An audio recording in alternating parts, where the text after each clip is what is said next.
Assalamualaikum warahmatullahi wabarakatuh. Pada kesempatan kali ini, kami akan mempresentasikan materi mengenai low fat diet atau diet rendah lemak, Mulai dari konsep dasar, rekomendasi, fakta penelitian, hingga penerapannya dalam kehidupan sehari-hari.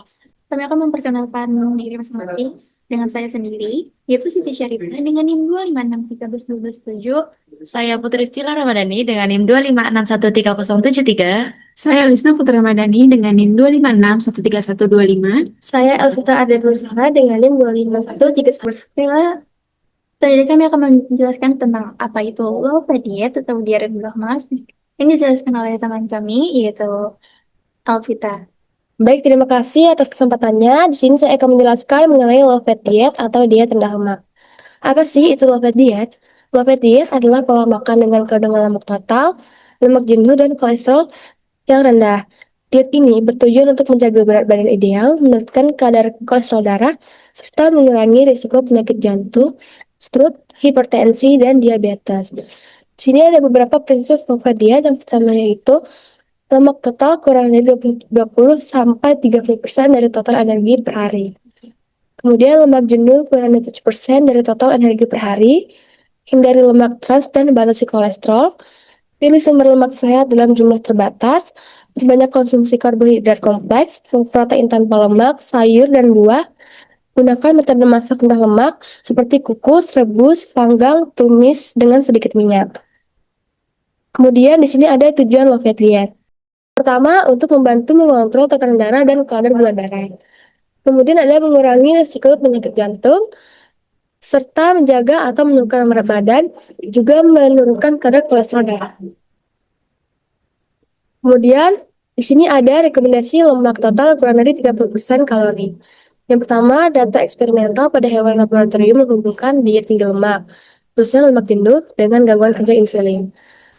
Kemudian bersama bukti epidemiologis, risiko kardiovaskular dari lemak jenuh, organisasi profesional seperti DA, AHA, dan USDA merekomendasikan lemak total kurang dari 30% kalori dan memilih makanan rendah lemak jenuh. Kemudian ada namun sejumlah penulis mengkritik dasar bukti rekomendasi ini. Diperdebatkan apakah proporsi lemak total benar-benar penting dalam pencegahan diabetes tipe 2, tetapi realitanya lebih dari 30 tahun kemudian. Meskipun anjuran diet rendah lemak telah diterapkan selama lebih dari 30 tahun, angka obesitas justru meningkat hingga 3 kali lipat. Kondisi ini menunjukkan bahwa pembatasan lemak saja belum tentu efektif jika tidak disertai pengaturan pola makan dan gaya hidup secara menyeluruh. baik, selanjutnya ada mekanisme metabolisme dengan pergeseran substrat energi dan peran insulin. Yang pertama adalah lebih sedikit lemak, biasanya lebih banyak karbohidrat. Saat lemak makanan diturunkan, proporsi karbohidrat biasanya naik menggantikannya, sehingga tubuh menerima beban glukosa yang lebih tinggi dan lebih sering. Lemak lebih sedikit, menjadi karbohidrat lebih banyak. Lalu yang kedua ada fleksibilitas metabolik.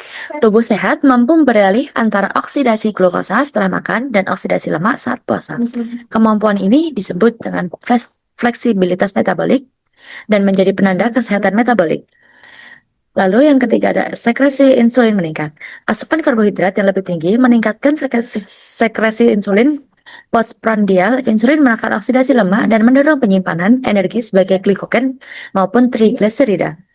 Inti mekanisme ini adalah pada diet rendah lemak, sumber bahan bakar utama itu bergeser dari lipid ke glukosa atau karbohidrat. Dengan insulin sebagai pengatur utama, arah penyimpanan versus oksidasi energi. Lalu dapat disimpulkan tubuh dipaksa beralih dari metode pembakaran lemak menjadi metode penyerapan dan pemrosesan glukosa absolut. Lalu selanjutnya ada de novo lipogenesis dan beta oksidasi inhibition. Pada gambar ini dijelaskan bahwa kelebihan karbohidrat dapat diubah menjadi asam lemak melalui proses de novo lipogenesis. Peningkatan malonil CoA kemudian menghambat proses beta oksidasi sehingga pembakaran lemak berkurang, akibatnya lemak lebih mudah disimpan di dalam tubuh. Lalu dapat dianalisis pada kasusnya ada analisis kegagalan diet rendah lemak dengan niat awal adalah kurangi lemak menjadi kalori turun dan menjadikan penurunan berat badan.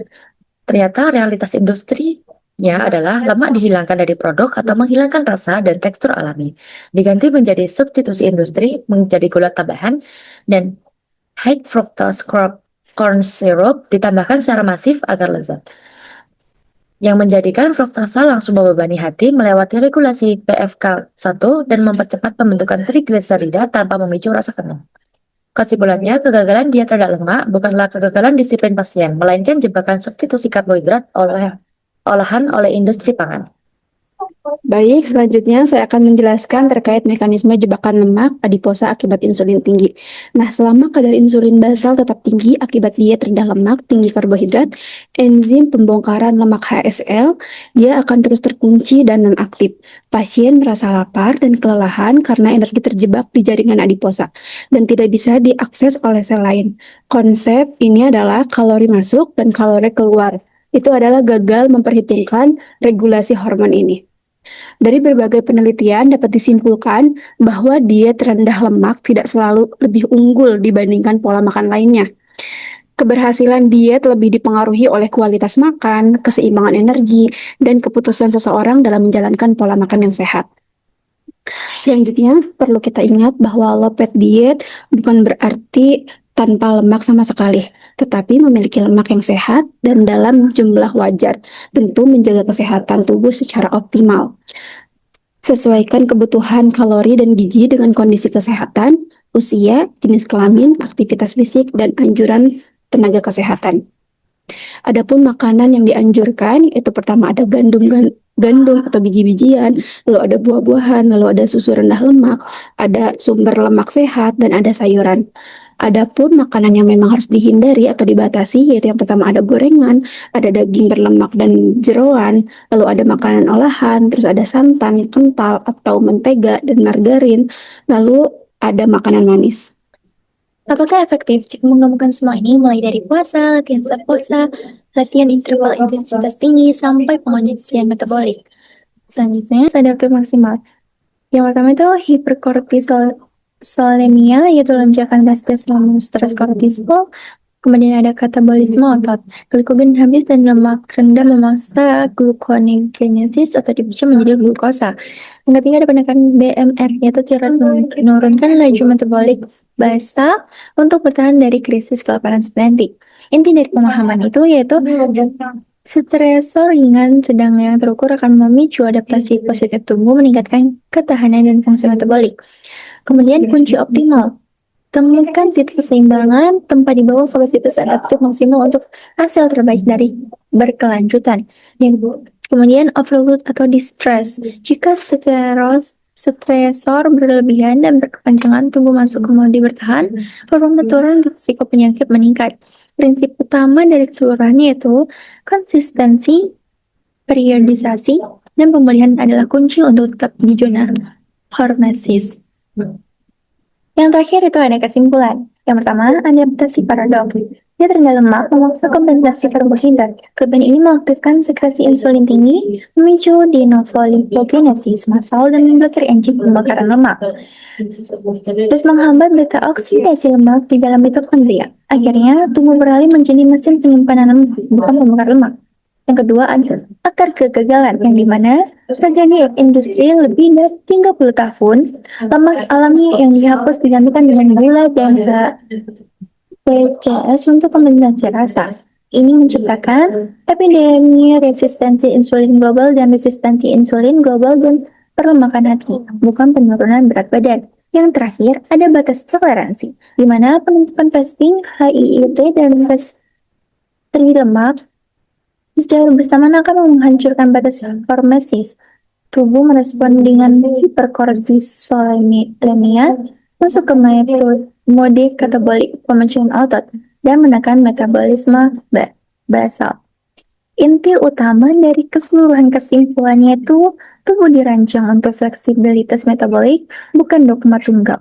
Keseimbangan adaptasi bukan ekstrim, adalah kunci kesehatan jangka panjang. Itu tadi penjelasan kami dari kasus tentang low fat diet. Semoga bermanfaat dan semoga kalian bisa dapat belajar dari materi apa yang kami berikan ini. Dan kami mengucapkan terima kasih. Wassalamualaikum warahmatullahi wabarakatuh.